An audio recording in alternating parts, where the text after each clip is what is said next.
सभी मित्रों को मेरा सादर प्रणाम है।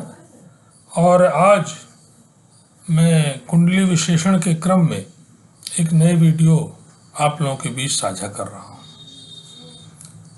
आजकल मेरे पास शादी मिलान की कुंडलियाँ आती हैं। मंगल दोष के चलते बहुत सारी शादियों में व्यवधान होने के कारण शादी नहीं हो पा रही है।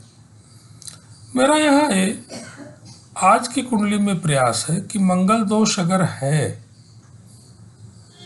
तो मंगल दोष होने के बाद एट ए ग्लांस आप उसको रिजेक्ट मत करिए।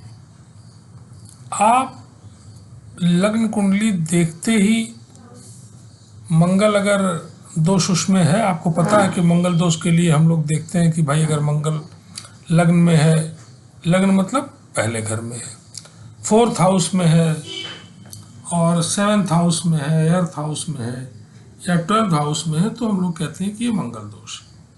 उसमें भी कम या ज़्यादा, ये खास करके हम लोग 7th 8th और लग्न को देख के कहते हैं कि ज़्यादा है, और 4th और 12th में कहते हैं कि भाई थोड़ा कम है। लेकिन एक उदाहरण के साथ मैं आपको बता रहा हूँ कि मान लीजिए कि लड़के की कुंडली में मंगल दोष है। मंगल मान लीजिए कि 7वें घर में है, राइट। अब आपको मंगल दोष के लिए लग्न कुंडली के साथ साथ तुरंत आप उसकी चंद्र कुंडली को देखिए। मान लीजिए चंद्र कुंडली में मंगल दोष नहीं है।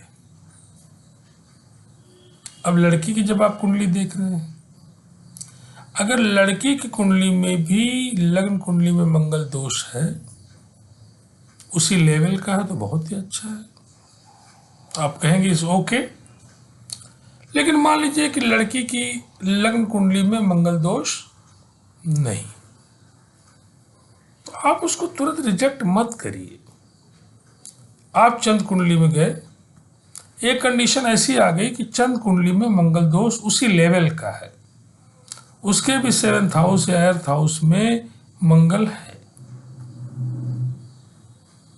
तब जब आप देखेंगे, गुण मिलान करेंगे, तो गुण बहुत हाई लेवल में, करीब करीब 25 से 30 के बीच में गुण मिलता हुआ मिलेगा। मैक्सिमम जो 8 पॉइंट हैं, सब में आपको अच्छे नंबर मिल रहे हैं, और तब ये शादी हो सकती है। तो अब आपके पास एक ये चीज है जिसको आप बराबर ध्यान दीजिए कि लग्न कुंडली के साथ आप चंद्र कुंडली को देखिए। साथ साथ मंगल दोष कहाँ नहीं लगेगा उस पर भी ध्यान दीजिए कि मंगल के साथ बृहस्पति अगर है, मंगल अपने घर के हैं, तब मंगल दोष नहीं लगता। बहुत सारे पॉइंट पे भी आप चेक करिए। एट ए ग्लांस केवल मंगल को देख के लग्न कुंडली से दूसरी की लग्न कुंडली, लड़की पक्ष या लड़के पक्ष का मिलान करके आप तुरंत उसको रिजेक्ट मत करिए, उसको अलाउ करिए। अगर जो मैंने कंडीशन बताई है कि लग्न में अगर मांगलिक है और चंद्र में मांगलिक नहीं है, इसको मानसिक मांगलिक कहेंगे, एक चीज। और दूसरे पार्टनर के पास भी अगर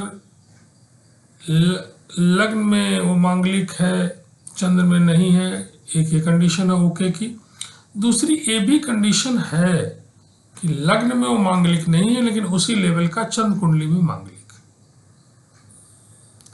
तब जाके उसको आप ओके कहिए, रिजेक्ट मत करिए। रिजेक्ट तभी कहेंगे कि जब चंद्र या लग्न में एक कुंडली में कहीं मांगलिक नहीं है, लेकिन एक पक्ष जो है, वर पक्ष या वधु पक्ष में वो मांगलिक है, खास करके लग्न में, तब जाके आप कहेंगे ठीक है भाई, ये श्रेष्ठ शादी नहीं है, मंगल दोष है, और अगर करना है तो फिर निदान के साथ कराइए, ये आप कहेंगे उसको।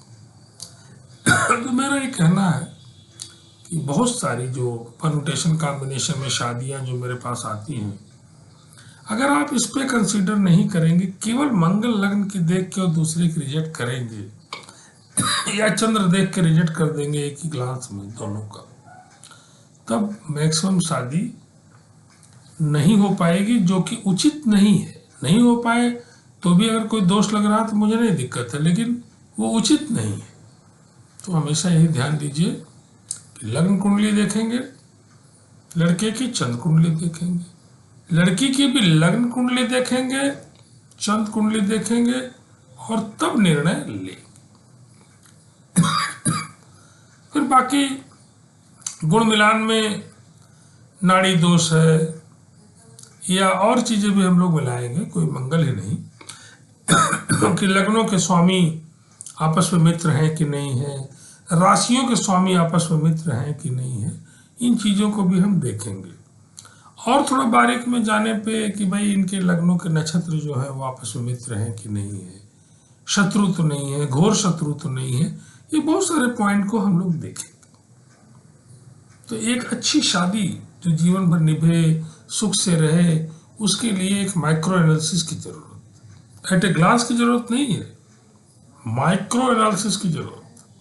और तब एक अच्छे एनालाइजर का मतलब जो साइंटिफिक ढंग से एनालाइज करता है, जिसको एनालिसिस करने में कुछ साइंटिफिक अप्रोच है, उससे आप करवाइए। और इस काम में मैं भी आपकी मदद कर सकता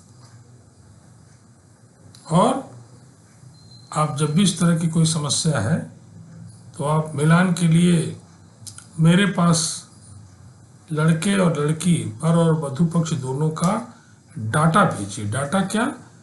date of birth, time of birth और प्लेस ऑफ बर्थ, ये 3 डाटा दोनों का भेज दीजिए। मैं मिलान हर तरह से, चंद्र से, लग्न से, नक्षत्र से अच्छा जो हो सकता है वो मैं करके आपको दूंगा। और आपकी श्रद्धा, उसके बाद आप जो भी चाहें मेरे लिए कर सकते हैं। और मेरा नंबर आप नोट करिए, 9412212236। ये मेरा व्हाट्सएप नंबर है। मेरा जो ये नंबर है ये बड़ा पुराना है, ये चेंज मैं नहीं करता हूँ। ये करीब 2002-3 से मेरे पास है और मैं पूरी आपकी मदद करूंगा, क्योंकि इसको मैं एक सामाजिक कार्य के रूप में मानता हूं और एक पुण्य का कार्य है। तो चलिए, बहुत बहुत आप लोगों को धन्यवाद है और प्रणाम है। चैनल को मेरे ज़्यादा से ज़्यादा लोगों में सब्सक्राइब कर दीजिए और शेयर कर दीजिए, अच्छा लगे आपको तो। और इन्हीं शब्दों के साथ पुनः एक बार प्रणाम भी और धन्यवाद।